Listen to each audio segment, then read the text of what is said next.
I got my colostomy 3 years before I was ever diagnosed with Crohn's disease. In 2021, I had surgery for pilonidal disease, and after this procedure, I had an incident with a liquid enema in the emergency room. I ended up in the hospital for 2 weeks going septic with 4 different infections and 103-degree fever, not knowing what was going to happen to me.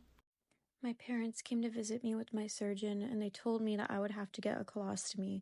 At the time, I had no idea what that was.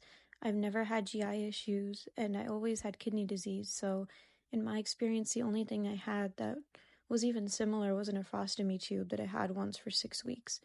I couldn't imagine what a colostomy would do to me and how much it would impact my life and change me as a person.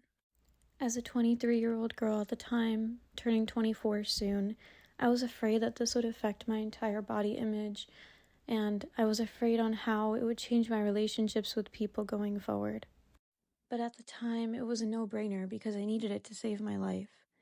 So the next morning, while I was in the hospital, already having had 3 surgeries within the past 2 weeks, I headed in for my 4th to get my colostomy.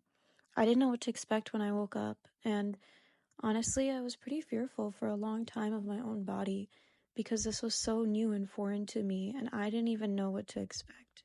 For those of you who don't know, a colostomy is when they take part of your colon and sew it to the outside in your stomach, and it forms a stoma, which is where stool exits from your body. At the time, I just thought that this was the craziest concept, and I imagined some insane tubing going on, something totally invasive, not knowing that this would actually be so small and become something that I wouldn't even think about daily.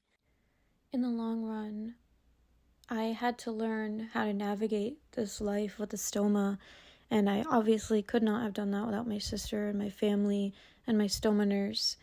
And I used to think that it would change the way that I dress and the way that I carry myself.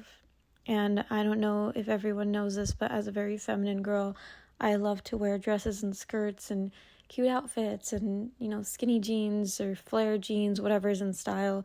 And I just thought that I couldn't do that anymore after the procedure.